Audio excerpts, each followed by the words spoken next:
What's up, gamers? Another episode of the book club. The Kagurabachi Book Club, chapters 7 through 9, in Mm-hmm. case that wasn't clear. Mm-hmm. I'm bad at communicating. Mm. That's just how it be. Alright, so before we get into talking about, like, the half chapter piece by piece, uh, you had some problems with the storyline? Yeah, it kind of seems like the pacing is really weird. I'm not quite following things that well. It seems to just jump from thing to thing, and You think it's too fast? I don't know if it's too fast. I guess, yeah, it's too fast. There's just not enough space in between the panels to, like, explain things better. It's rushing through, and then in the middle of battle, it'll say, oh, by the way, this is what's going on. This explains all of these things that we brought up but didn't say anything about. What about the cutaway to the other character? Was that not a break? That was, yeah, I don't know. Alright, well, let's get into the chapter so that we can know if those complaints are valid or not. Skibbity. The first half of chapter 7. This is directly after the fight between the main character and the brainwave guy and the clone guy. They're getting up and getting ready to go. They realize that their car is still covered in gunk and melted into the road. Yeah. So I guess the clone guy can just do that. Shame he didn't, do that to them in any way. But whatever, they're all dead. So then a bunch of guys just show up and surround them, because apparently there were more of them. A guy in a mask and a guy chanting. The guy chanting, we have no idea. And then there's just another guy with big punchy fists. I think that was the guy that was chanting. I think he jumped into the air. No, that's the guy that's chanting. Oh shit, you right? Yeah, there's a guy that's chanting, a guy with big fists, and a guy in a mask. And then the main character, Azumi, Mr. Razumi. the government agent sorcerer, shows up and beats all of them. Without any magic. He's not using any sorcery. That was pure dexterity. He punches he kicks the big fist guy, he's down. He punches the chanting guy, he's down. And then the guy in the mask goes, whoa, whoa, whoa, I didn't know you had cops. I'm out of here. And he leaves. Wow. And then he says, long time no see, Chihiro, like he knows him and this has not been established. Yeah, He just shows up. wow, he's super strong. Chihiro is, as always, a straight character. And then, of course, the government agent has to have a gag. So he looks at his hand, and apparently he's bleeding from punching too hard. So in the next panel, his hand is covered in bandages. Did you think this was funny? No, I think it's an overplayed trope. There's a lot of... He's really strong, but he doesn't notice that he's hurt. And We're getting... wow. The most of the characters introduced in this story are just a list of quirks. Yeah. Also his hair. Let's talk about his hair for a moment. It looks like it was made out of modeling clay. It's flat. It's not circular. It's just... The top is flat, diagonal down, straight down. One eye is covered. His hair is in triangles where it's covering it. And then it's just another triangle to show his eye. His hair is so straight, where everyone else's looks like it's actually hair. Yeah. That is a character that has been introduced as works for the government. And oh my god, the reason why the main character knows Azami, the government agent, is because Shiba used to be a government agent but quit. Yeah, because he didn't like the business bullshit of, like, we only do what's best for the country, eliminate all threats to the nation, and no personal business. That's a no-no. That's an uh-oh. And yeah. And also Azami is apparently the one that's hiding the information about the seventh sword and the main character Chihiro from the government. That's why the government doesn't know about it. And apparently the government, well, fuck, we'll get to that when we get to that. Yeah.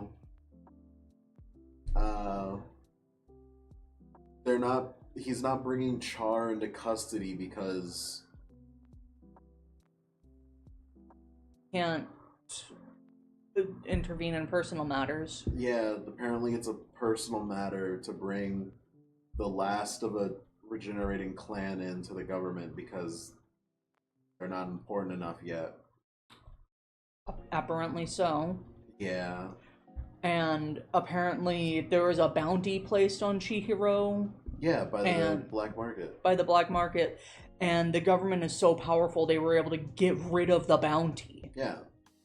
Which doesn't really matter because of the next chapter, but whatever. The tiny girl character is quirky in quirky ways still. That's fun. Yeah. Isn't that She's fun? just comic relief. Wow, that was comedic. This is like 10 minutes after the fight. Yeah. He just got done fighting the Dharma doll guy, and then he just finished fighting those two guys, and now it's been like 10 minutes past that point. Yeah. So... the bad guys are called the Kamunabi. What? No, the government. The government is Kamunabi. Yeah, the government is Kamunabi. The government leaders, I believe, are Kamunabi. Yeah. They're hiding information from the Kamunabi. Main guy, blah blah blah. The government guy is trying to tell Shiba, hey, you got to keep a low profile and you got to keep the kid out of this. The kid is strong, sure, and he has an enchanted blade that he can use relatively well. But that's the problem. He can only use it relatively well in comparison to the people who he's trying to go after. He's just a fish in a barrel that they're going to shoot. And Shiba's like, he has the sword. He can use it. He's not going to hide. So the best we can do is like plan around him rather than plan on him not being involved. So then the government guy tells them, hey, by the way, there's going to be a black market auction next month. So don't do anything. I'm just giving you this information so you can know where you're not supposed to be 1 month from now. Definitely don't show up to that in a month. So anyway, Shiba immediately says, yeah, he's showing up to that in a month. And we need to figure this out. They're selling one of the enchanted blades. I was getting there. They're selling one of the enchanted blades at the auction.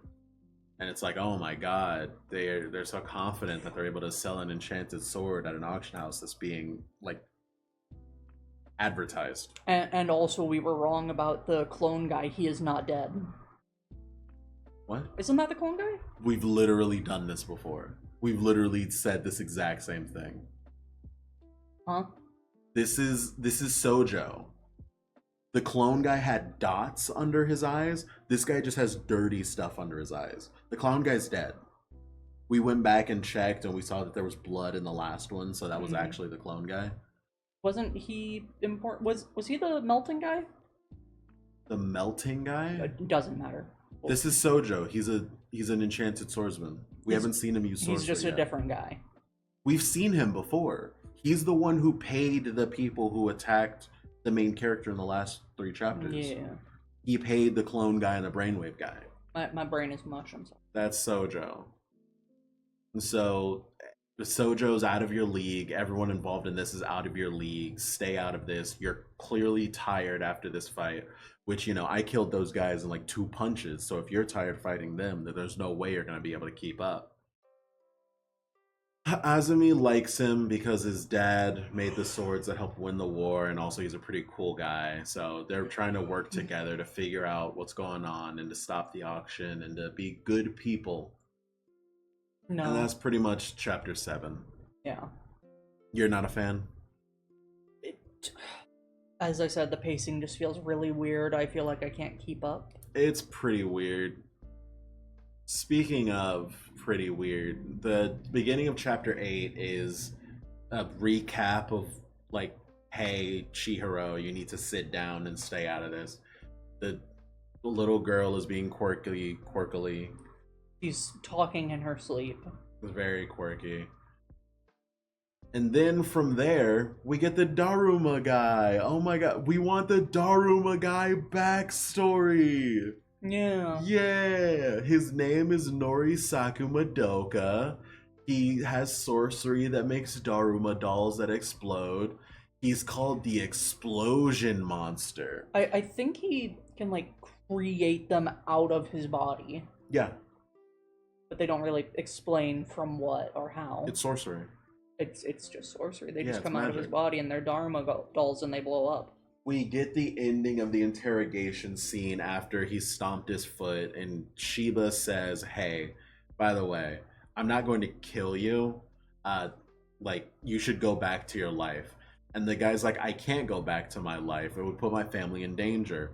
And Shiba's like, the fact that you would think that makes it so that I know that you can be redeemed and be a good person if you try. So I'm going to let you go now. And the guy goes to a hotel, throws away the earrings and his suit, calls his family and goes, hey, listen, I want to reconcile. I don't want to be a sorcerer anymore. I want to make things right. I've done too much bad.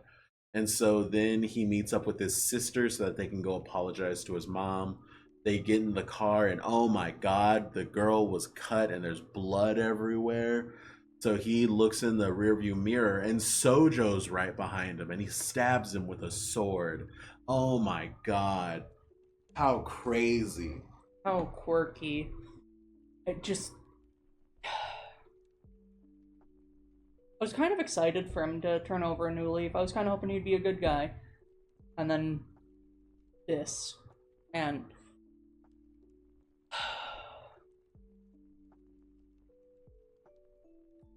That's it? Yeah? yeah, that's it. Alright. So Sojo is behind him, stabs him through the back with the sword. And oh my god, Sojo stabbed him from the back seat. He found where he was. You'll find this out in a second. He has the brainwave guy that messed with Chihiro's brain. Little brother that was able to track down the Daruma guy. And that's how Sojo was able to get into the car behind him. The Sojo guy is here to kill him because he wasn't able to get the little girl. These deaths are the cost of you not finishing your work. And he started creating Dharma dolls in his neck? Yeah, he was pulling a Datara of just make so many bombs from yourself that you explode, and it's the biggest explosion you can make because it's using you as fuel. And so he's going to kill himself because the guy said deaths, so he was worried that he was going to kill it. The Daruma guy was worried that Sojo was going to kill his mom because he failed in his mission and he thought that his sister was dead because of the blood. So he begins to blow himself up. The guy with the Sojo freezes him in place, gets out of the car, walks away while speaking to himself and saying, oh my god, he's such a bad guy. I can't believe this. He didn't even check if the girl was alive. She's clearly just unconscious. So when you blow yourself up, you're going to kill yourself and your sister. And as he gets away from the car, he sheaths the blade. Once the blade is fully sheathed, the Daruma guy is unfrozen and explodes, killing himself and his sister. Apparently when you're frozen, you don't have a perception of time? Because he immediately finishes what he was saying as soon as he unfreezes. Yep. So it's a literal freezing, but also freezing time for them, I guess. I don't know. Yeah, he was frozen in time. So as he walks away, we have a flashback of him talking with the mind messing with guy, and it's the mind messing with guy talking to his little brother about like, oh my god, our power is so strong, don't even worry about it, little brother. They say this guy has an enchanted blade. That's nothing compared to the power of our sorcery. And then everyone is worthless in the face of their trauma. Yeah. And then it's a panel of the guy getting his head cut off because we know he dies. And then the little brother's like, hey, So can you kill that guy with the scar? He kind of killed my brother, and that was fucked up. And Sojo goes, sure. I just need to get my blood pumping real quick. So he goes to kill the brain guy's little brother. The brain guy's little brother uses his brain powers to make him, Sojo, see his trauma. And he's like, oh my god, that was so traumatic. Anyway, I'm killing you now. Yeah. So Sojo just walks into the place where Chihiro is, and thus begins their fight. And we find out that his sword is actually Cloud Gouger. Oh my god, his sword Yippee. is Cloud Gouger. He says May. And then kind of can't tell what's happening in the panel because it's really small. Pretty small. It's pretty small. Average. Chihiro tells them to run so that he can hold them off. The guy, Sojo with Cloud Gouger, says May, and then we cut over to the little girl waking up and walking to the door, and there's a huge hole blown into the front of the building, or the side of the building, because it goes into another building. Sojo talks about the fact that he came here to have a battle with 2 enchanted blades because he finally gets to experience the power. The little girl is sad because they have to run away and she doesn't want to see Chihiro die. Chihiro gets up, asks Sojo, hey, is your sword coated in the blood of evildoers? And Sojo says, I really don't care whose blood is on my blade. So he decides this guy isn't worthy of using his dad's blade, so he's gonna fight him and try to kill him. And he says N10 and summons the blackfish. Yippee! We love the black goldfish. So they're getting ready to fight, and that's the end of chapter 8. What did you think of chapter 8? That was the main point that I was trying to make with the jumping all over the place. It's fast. It's fast. Sojo really... Because we didn't know Brain Guy had a brother. Oh, of course not, no. And then we find out, oh, he has the same powers, tracks them down, and then he's dead. He's gone. Yeah. That's it. What fascinating sorcery. And no, like, sense of time with, It's been about a few seconds. Yeah, it's been about a few seconds. All of what he did with killing the guy that was trying to start anew and killing the guy's brother, that was like 10 minutes. And then he went to the hideout and fought them. Yeah. Because Chihiro did not get time to rest, because you can see him like breathing hard when he's like holding him back. Yeah. And apparently the guy just still had the blood on his blade from killing 2 people. Oh! This was before that guy saved him. I did not realize that this was a time jump backwards. Yeah. So Shiba and the government guy are having a conversation before the government guy saves Chihiro in the fight. And they're talking about, like, oh, them putting up the sword for an auction is so brazen that they're clearly trying to bait the government to attack the auction house. And they believe that because they have, in effect right now, 2 enchanted blades, they'll be able to protect themselves and fight the government off. They only have 1. They have Cloud Gouger, and then they have the one they're putting up for auction. Right. My bad. So right now, they know the people running the auction have 2. And they're talking about the fact that this is the anniversary of the war's end, where everyone celebrates the main character's dad as a hero for creating the enchanted blades. Last week was the anniversary. Yeah. And so, if there were to be an incident where 2 people with enchanted blades were to fight in public, it would flip the perception of the person who made the swords from a hero into a war criminal. Because people only really conceptually understand that the swords ended the war. Not a lot of people really think about the fact that, oh yeah, hundreds of people had to die at the blade in order for this to end the war. Yeah. So people just think it's a cool thing and not, you know, a war, like a weapon of mass destruction that it is. And so anyway, we cut to two enchanted blades fighting in public. Where we think that the sword is called N10 because the chapter is called N10 versus Cloud Gouger. So the sword is called N10. And then to use the powers, he calls out black, which is sword slashes, red, which is the reverse defensive, and then Dashiki, which is awesome and fast. I think Nishiki means something. Yeah, I'm sure it does. So chapter 9 starts with us inside the brain of Chihiro. Nishiki literally means brocade in Japanese, and it's synonymously used to depict beautiful colors comparable to contemporary brocade. I don't know what a brocade is. Okay, cool. Anyways. So we start the chapter inside of Chihiro's brain.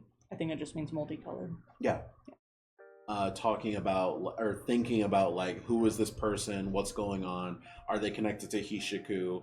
And then all of his thoughts stop immediately upon remembering, oh yeah, this guy is using one of my father's blades in the way that my father wouldn't want it, so he has to die.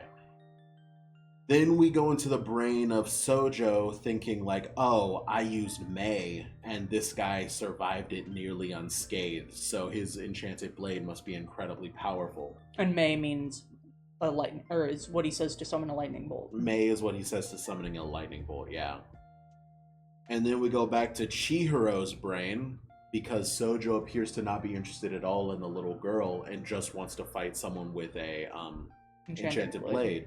So he runs out the back door because there's stuff there. Chihiro got knocked into another building. He's exiting that one, and Sojo's exiting the building that he was originally in. Yeah, and so then they start fighting and jumping and running around so that they can get far away from Char, so that Char and Hinao can run away. And then he says Yui, and it's another internal monologue. Cloud Gouger has 3 powers. Mei is thunder, which blew the big hole. Yui is ice, which he uses to make a bunch of ice, and also can apparently freeze you in time, which is neat. You know, this is a pretty big ice attack. Yeah? Considering the fact that Mei, when you use an ice attack, your sword goes on cooldown for like 30 seconds. Weird that this doesn't put it on cooldown, but whatever. I mean, he just used it once. Yeah. So Chihiro is able to slice through all the ice and stuff because of black, which lets him use sword slashes, which are really strong. Projectile attacks. Yeah. And then he throws his pocket sword at him. Mm-hmm. Because he caught him off guard. Tries to sneak behind him while he deflects it.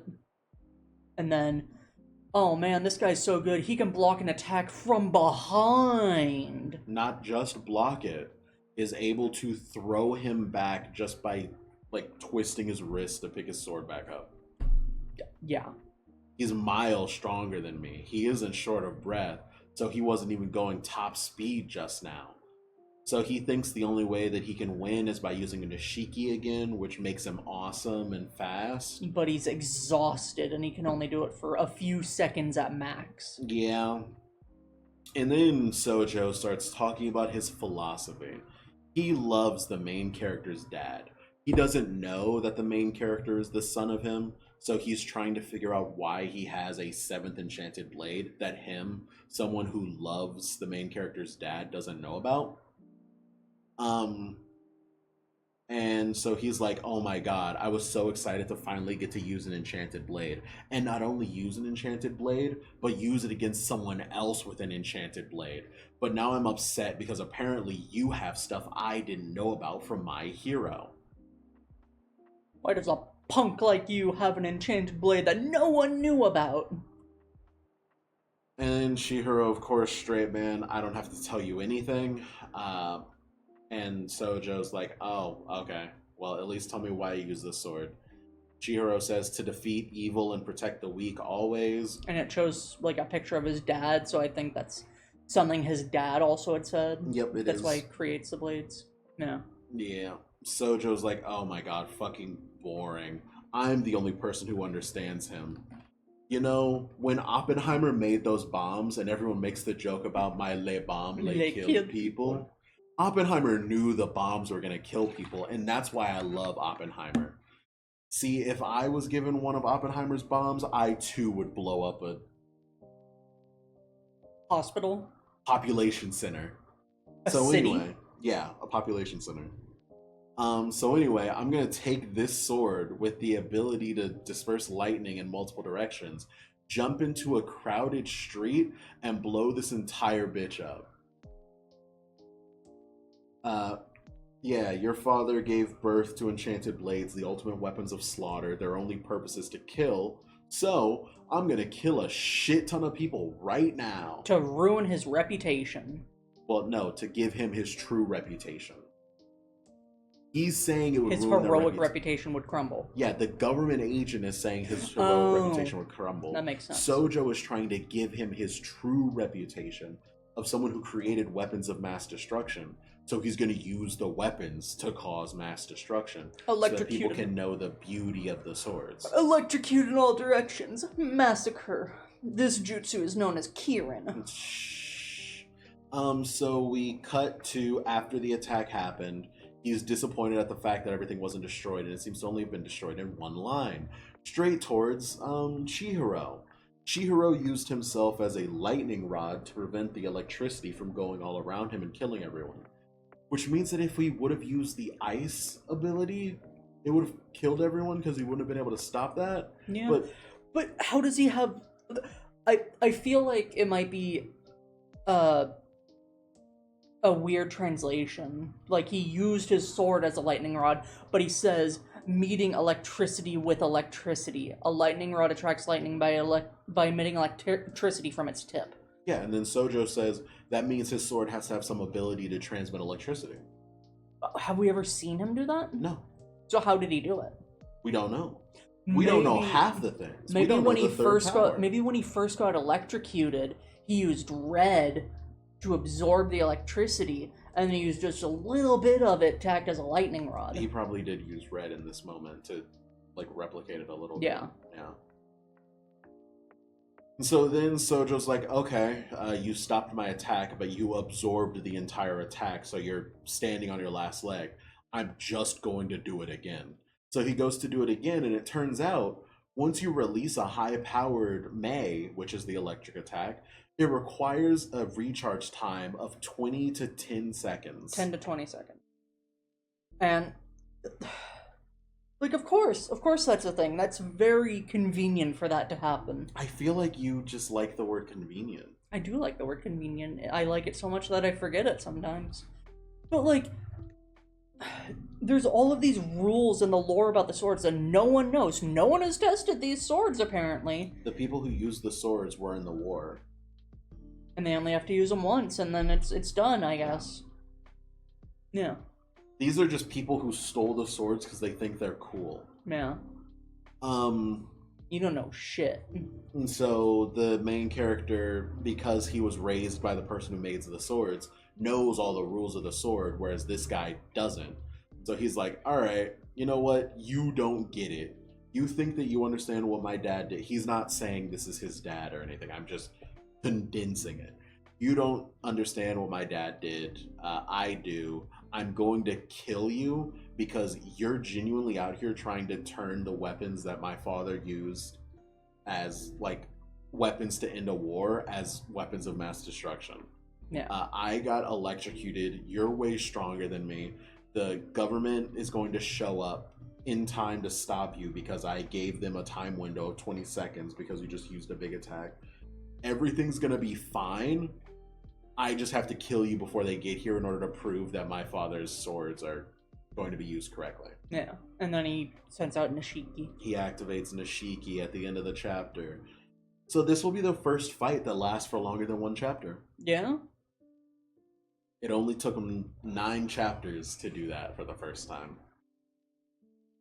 I of course, reading Kagurabachi chapters means that my search algorithm is going to have a little bit of Kagurabachi in it.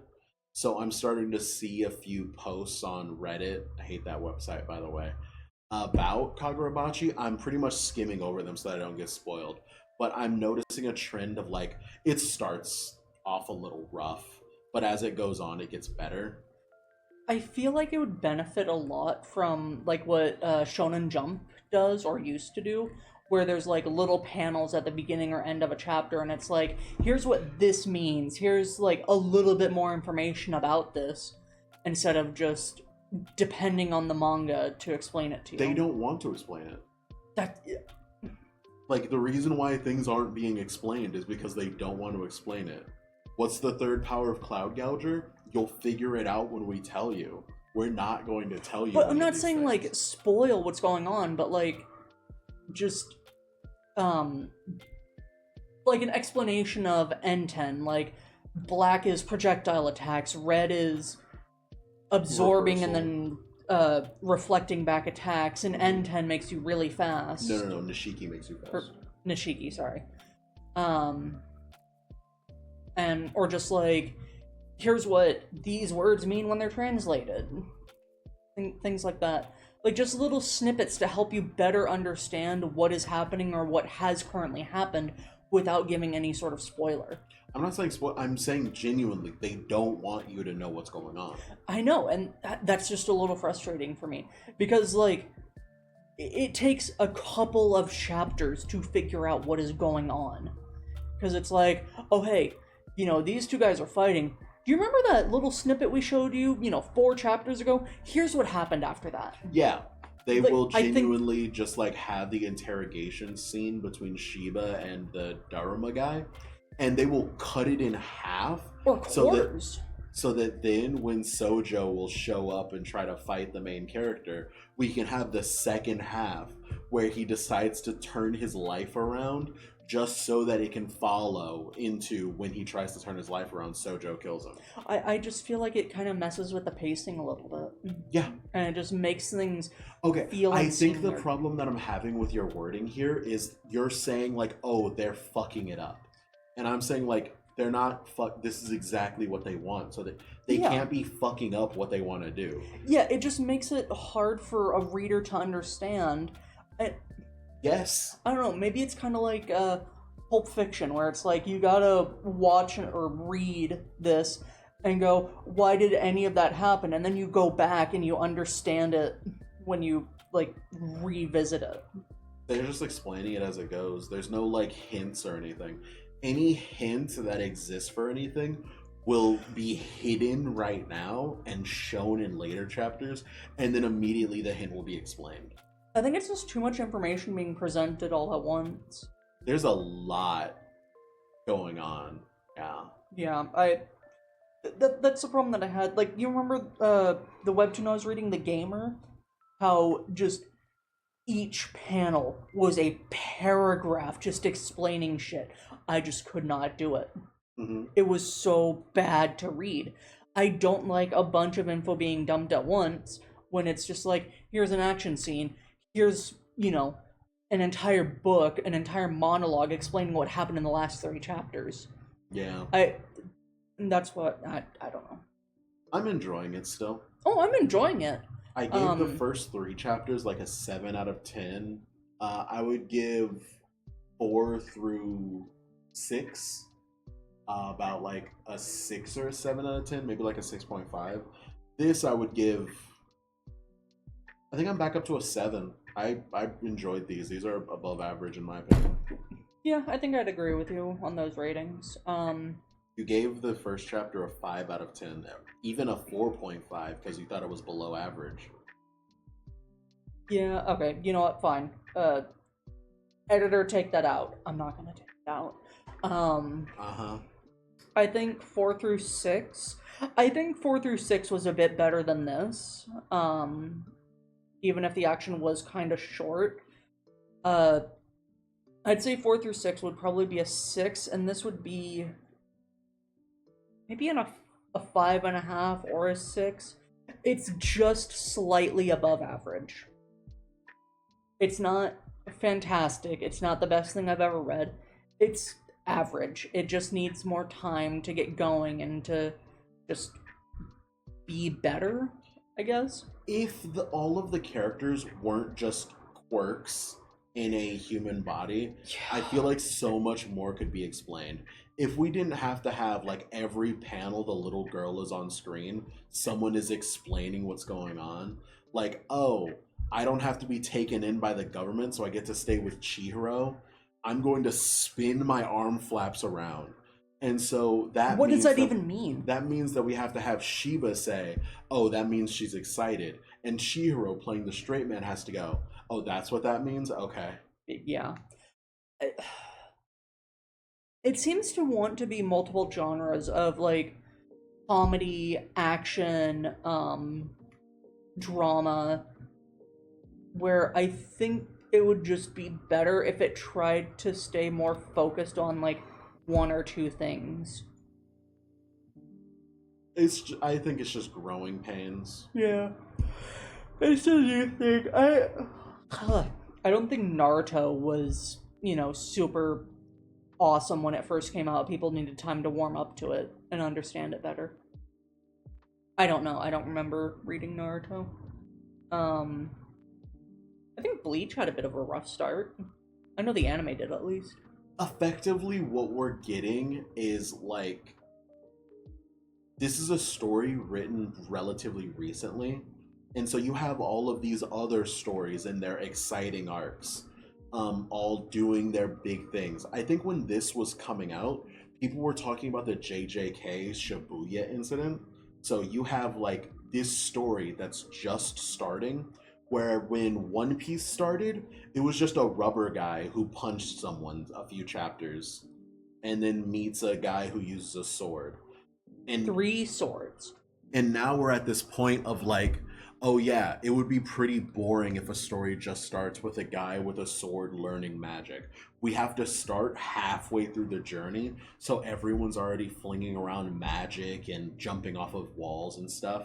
But because we're at the start of the story where none of this has been explained, we have to keep cutting to where things are being explained.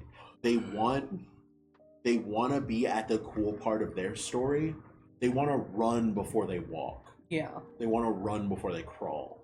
Whereas the stories that exist now that are running and doing other exciting stuff already crawled. They already like rolled, crawled, walked, power walked, and now they're running. Yeah. And now some of them are also like out of breath and they're back to walking, but Yeah. That's not what we're talking about. The joy of stories coming out recently, just wanting to run before they crawl. Yeah.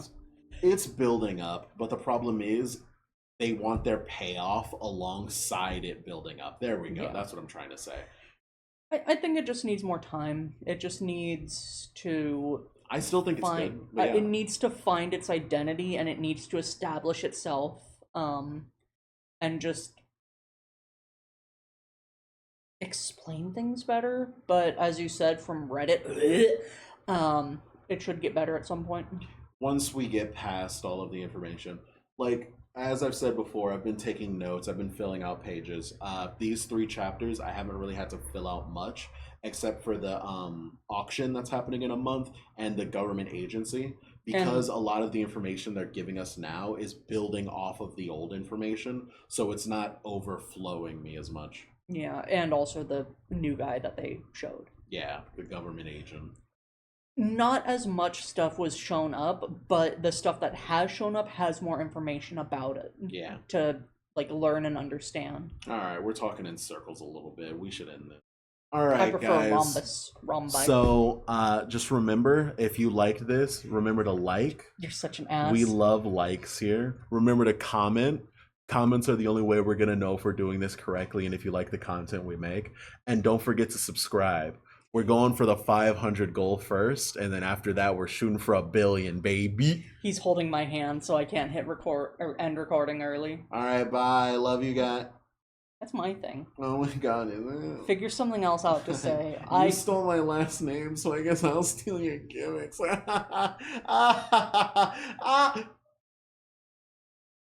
In the episode.